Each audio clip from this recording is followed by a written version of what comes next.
Help desk.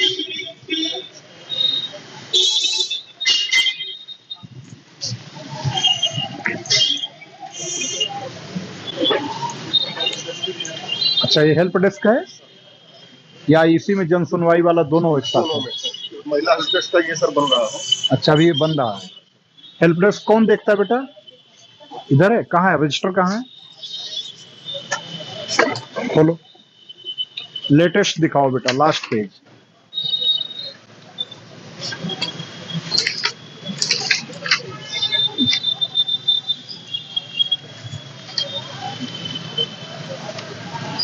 सत्रह 17 अक्टूबर 21। इसके बाद कोई आया ही नहीं एप्लीकेशन। ऐसा कैसे हो सकता है? 16/12/21 के बाद 17/10/21 आता है, 17/12/21 आता है। वेद देखो। ये 12 है, 2 लिखे हो। ऐसे 2 लिखा जाता है जो जीरो जैसा हो। कौन लिखा है इसको? आपने लिखा। इसको सही करो, इसको कोई भी 10 ही पढ़ेगा।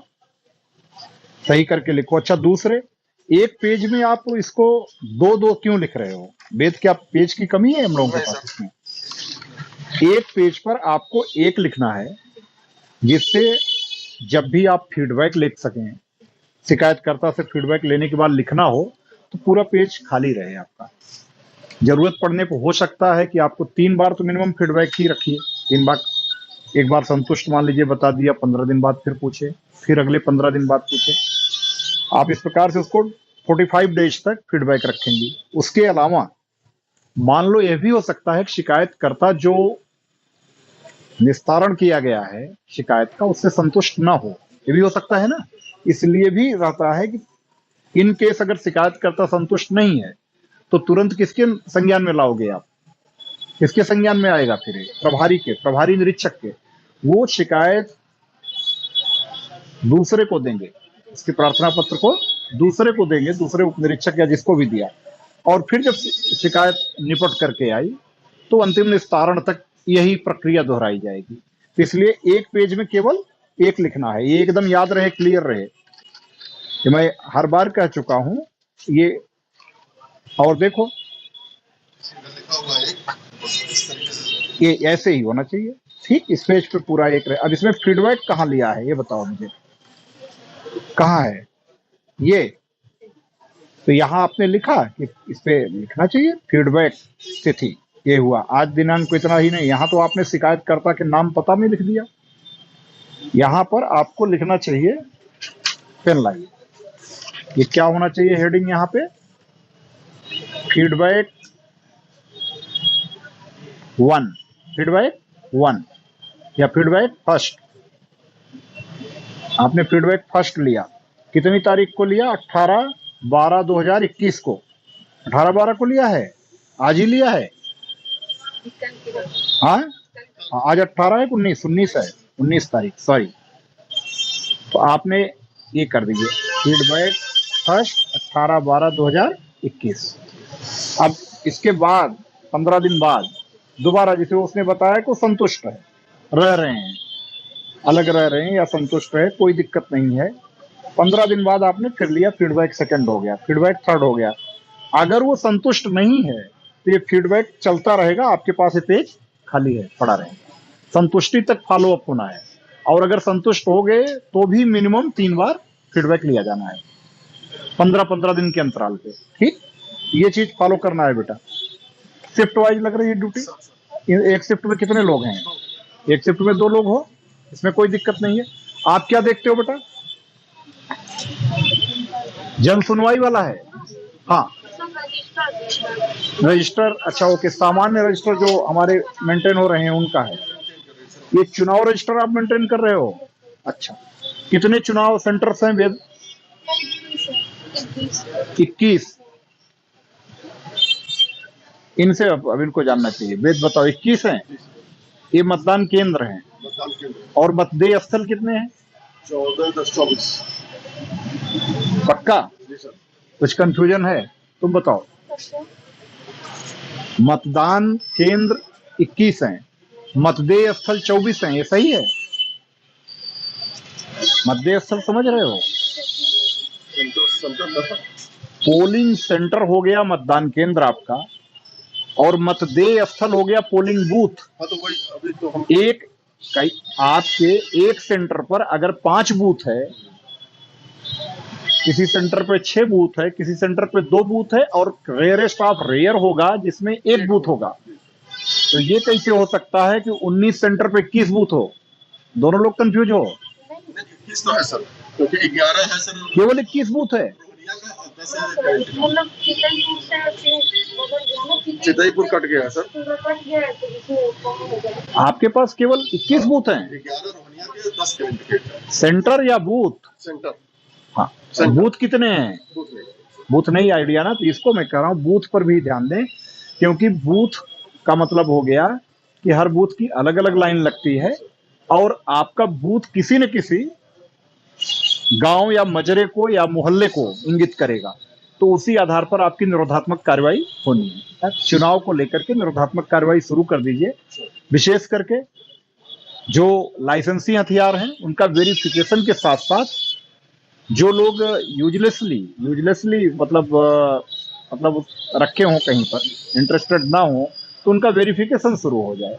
बहुत सारे हथियार बाहर भी होंगे, ऐसा नहीं है कि यहीं पर हों, बाहर रह रहे हैं, तो उनका वेरिफिकेशन, समय से जमा करने की कार्रवाई, और एनबीडब्ल्यू का तामीला।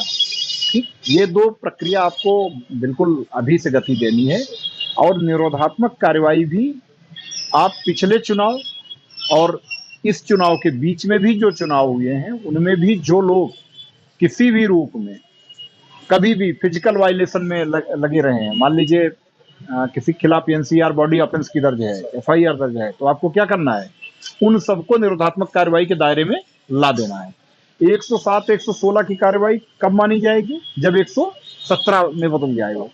117 की कार्रवाई अगर आपने कर ली है सीआरपीसी की, तभी आप उनका 122 के तहत जब्तीकरण की कार्रवाई ठीक उसी प्रकार करा सकेंगे जैसे गैंगस्टर अधिनियम में आप जब्तीकरण की कार्रवाई कराते हैं 14(1) में।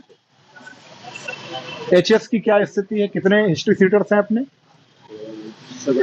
59। कितना? अच्छा, रजिस्टर, मेन रजिस्टर्स जो मैं बता रहा हूं उनको वहां लेके आना है आपको। कौन है मुंशी? कौन है? आइए, इधर हैं, आइए ऑफिस में आइए। अच्छा, ये ऑफिस है अपनी। रजिस्टर बेटा निकालो, फ्लाई सीट, ठीक है?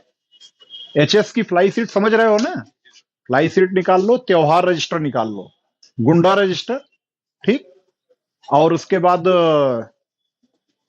एनसीआर जांच रजिस्टर, एससी एसटी और महिला उत्पीड़न संबंधी अपराध, और समाधान दिवस और संपूर्ण समाधान दिवस, और इसके अलावा हत्या बलवा रोकथाम रजिस्टर। इतने रजिस्टर निकाल करके लेकर के आओ, ठीक? लेकर के निकाल करके आओ ऑफिस में। आओ बेट, इधर आओ। इसमें बनवा रहे हो? इस केबिन में? ठीक, बढ़िया। और ये क्या है ऑफिस?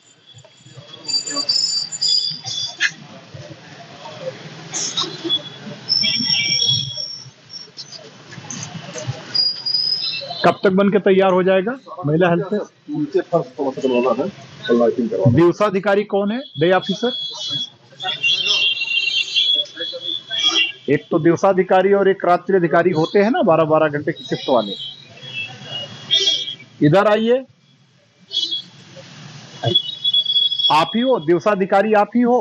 अच्छा, आप दिवसाधिकारी के रूप में देखो, पहले भी यहाँ पर एक बार कंप्लेन मिल चुकी थी, वेद आपके आने के पहले की स्थिति है, मालूम होगा, जो बाद में देहात क्षेत्र में कि कोई व्यक्ति ने शिकायत की थी कि यहाँ आया और उसकी उस समय गुमशुदगी नहीं लिखी गई थी, बाद में जो इंसिडेंट हुआ था देहात क्षेत्र में।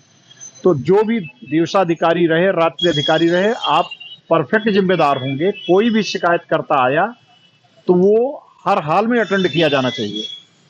इंश्योर करिए, अगर वो एफआईआर के लिए आया है तो भी आप तुरंत एफआईआर दर्ज करिए। आवश्यक जहां भय समझ रहे हैं आप, इमीडिएट अपने, अगर यहीं पर उपस्थित हैं प्रभारी, उनसे बताइए, नहीं उपस्थित हैं फोन से बताइए, या जहां भी आवश्यकता है, जो भी हमारी सेट प्रैक्टिस है बताने की, बताइए। लेकिन हमारी प्रैक्टिस के कारण ये स्थिति कतई ना हो कि वो अनअटेंडेड हो। बात समझ रहे हो ना? अनअटेंडेड नहीं होना चाहिए। उसका जो भी ग्रीवांस है तत्काल देखा जाए, ये निश्चित करना है। रजिस्टर मंगा लो बेद, आते हैं।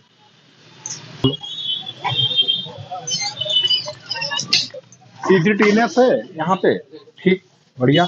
आप लोग बताओगे आईजीआरएस में क्या रैंकिंग है हमारी थाने की इस समय? निकाला है, देखा है? अच्छा, तो जो भी लंबित है थाना स्तर पे भी इनको समयबद्ध तरीके से सबका और गुणवत्तापूर्ण निस्तारण हो जाए, किसी भी रूप में कोई भी डिफॉल्ट में न जाए, और किसी भी रूप में ऐसी स्थिति ना हो कि कोई असंतोष की ही परिभाषा में आए, जो हो निस्तारण होता जाए। विवेचनाओं के निस्तारण में क्या स्थिति है? योजनाएं तो बहुत कम हो गई सर, और मेरे ख्याल से 203 पे है अभी। कल का आंकड़ा 200। रैंकिंग क्या है विवेचनाओं के? आप निकाल करके प्रिंट आउट लेकर के आइए, देखें कि क्या है कि पूरा ओवरऑल कितनी टेंडेंसी में दुरुस्त है काफी। तो वेद ये आपने इधर मेहनत कराई? क्योंकि मैं पिछली बार आया था तो साफ सफाई की स्थिति अच्छी नहीं थी, तो साफ सफाई तो काफी बढ़िया दिख रही है।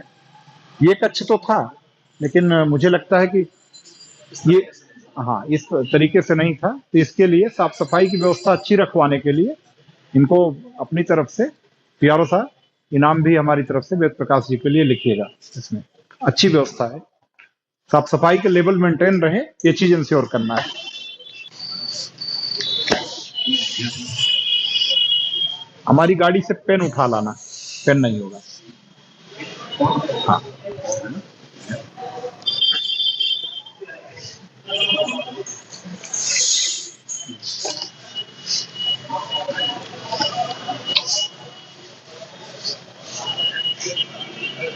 में त्योहार बीता है, कौन सा प्रकाश त्योहार बीता है?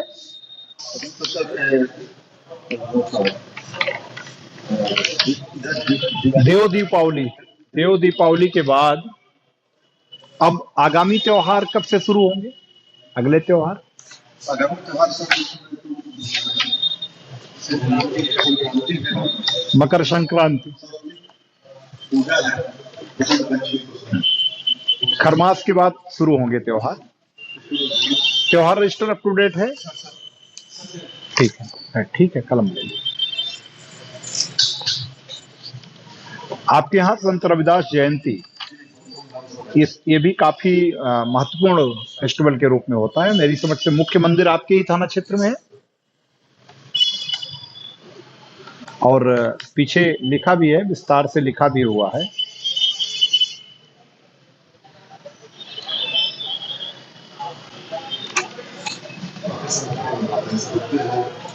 ये इस बार कब पड़ेगा? फरवरी में। तो ठीक है, रजिस्टर अप टू डेट है, इसको लेकर के अलर्ट हमेशा से, जो भी पीछे के मतलब प्रविष्टियां हैं उनको पढ़ करके उनसे अनुभव का लाभ जरूर लिया जाए। एनसीआर जांच रजिस्टर,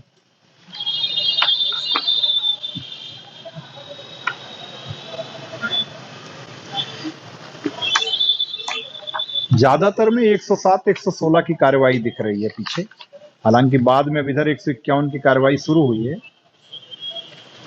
ये चीज ध्यान देना है इसमें कि जो 151 की कार्रवाई हो, वेद अनिवार्य रूप से अगर दोनों पक्ष मान लीजिए लड़े हैं, दोनों पक्ष हिंसा में संलिप्त रहे हैं, तो दोनों पर हो। लेकिन अगर एक पक्षीय रूप से किसी ने मारा पीटा है किसी को, तो हमेशा 151 की भी कार्रवाई एक पक्षीय होनी चाहिए, और यही तभी सही न्याय मिल पाता है। अगर 151 की कार्रवाई, मान लो एक व्यक्ति ने किसी व्यक्ति को मारा पीटा और आपने ला करके 151 में दोनों को बंद कर दिया, तो ये मेरी समझ से मतलब कहीं ना कहीं से जस्टिस तो भूल जाइए, इनजस्टिस बहुत गलत तरीके से डिलीवर करना हुआ उस व्यक्ति को जो पीड़ित है, क्योंकि वहां पर तो पहले भी पिट चुका और आपने दोषी के साथ उसको भी हवालात में डाल दिया, तो ये स्थिति कतई नहीं होनी चाहिए।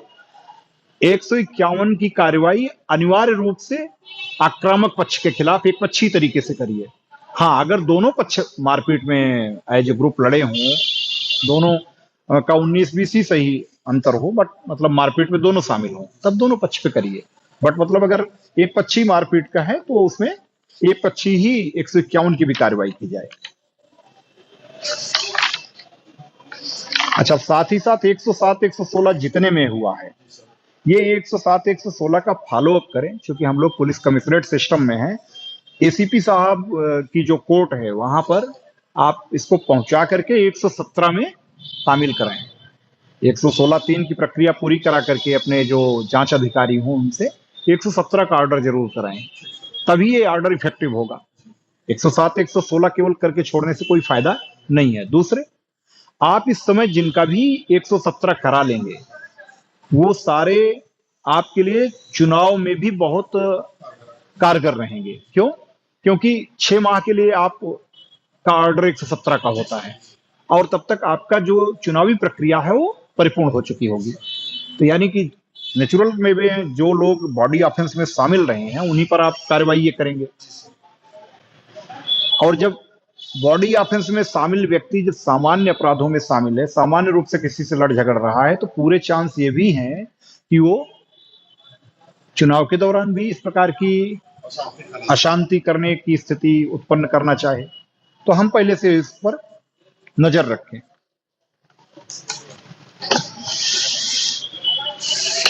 महिला उत्पीड़न, इसमें कोई पेंडिंग केस है इस समय वर्तमान में?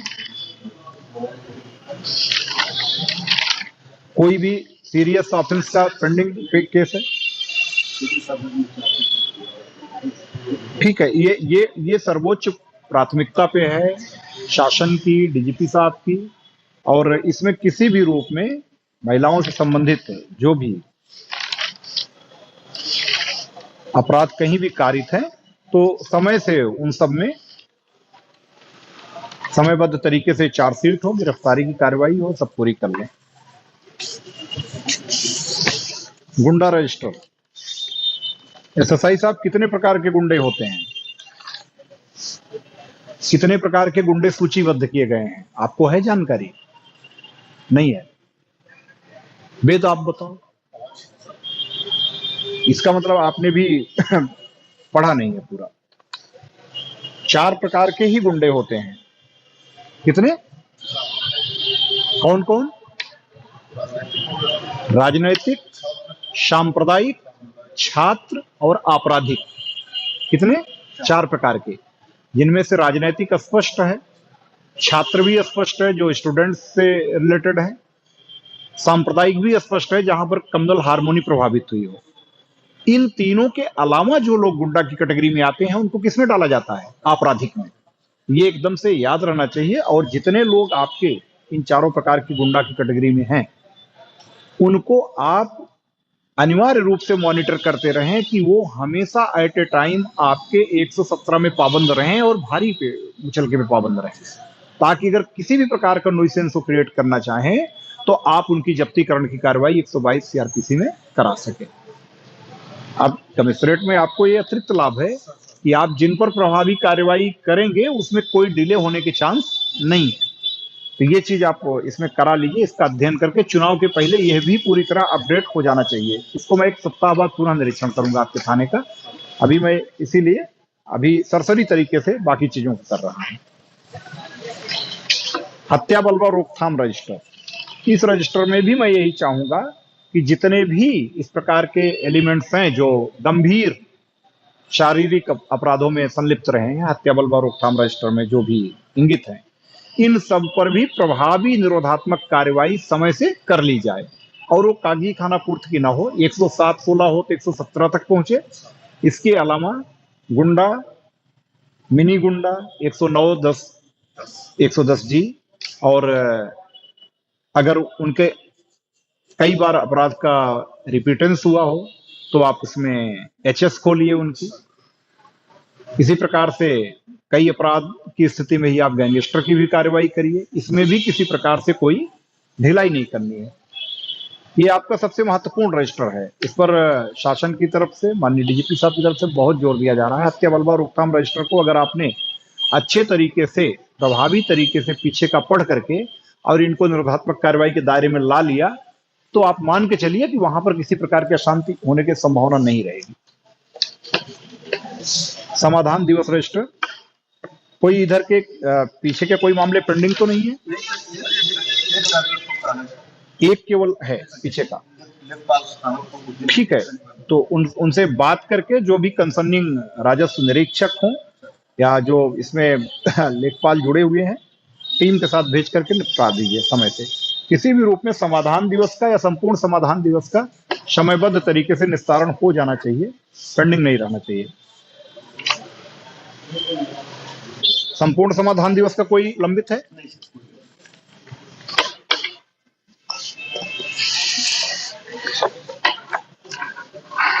ये आपकी एचएस की फ्लाई सीट है। कुल एचएस की संख्या कितनी है? अभी पानी नहीं पिएंगे, पानी नहीं पिएंगे। कितनी है? 59। कितने निरीक्षण कितने होने चाहिए एचएस के? महीने भर में कितने निरीक्षण होने चाहिए?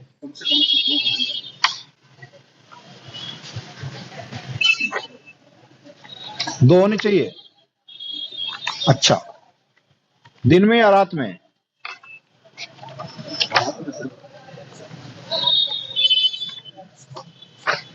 दिन में भी, एक दिन में और एक रात में, इसलिए दोनों कॉलम रहता है ताकि आप दोनों स्थितियों को देख सकें। पीछे के सारे हो गए हैं? देखो बहुत सारे ऐसे हैं जो एचएस, देखो अब ये देखो 65 ये मैंने खोला है जायके के लिए, कल्लू यादव और फनिल यादव, कोई निरीक्षण नहीं हुआ है, ठीक है ना, ब्लैंक है। ऐसी स्थिति नहीं होनी चाहिए। जितने एचएस देखो आपके नहीं चेक किए गए हैं, देखो साल भर में अभी नहीं, ये प्रयास की बात नहीं है, स्पष्ट किया जा रहा है, स्पष्ट निर्देश है, इसमें कोई वो नहीं है, नहीं तो ये आप लोगों का माना जाएगा। वेद इधर आओ, इंस्पेक्टर, ये बिल्कुल नहीं है, एकदम ब्लैंक है। इधर देखो एचएस का, ये नहीं होना चाहिए। साल का अंत है, ये साल के अंत में एक भी निरीक्षण ना होना शर्मनाक है। ये शो करता है कि कहीं ना कहीं से हमारी जो अपराध एवं अपराधियों के बारे में प्रयास की स्थिति है वो बहुत अच्छी नहीं है। जितने बचे हैं आपके पास इफेक्टिव रूप से अभी 10 दिन है, इस 10 दिन में सारे एचएस का वेरिफिकेशन हो जाना चाहिए 59 का। मैं अगले हफ्ते फिर से एचएस पे ही फोकस कंप्लायंस करूंगा।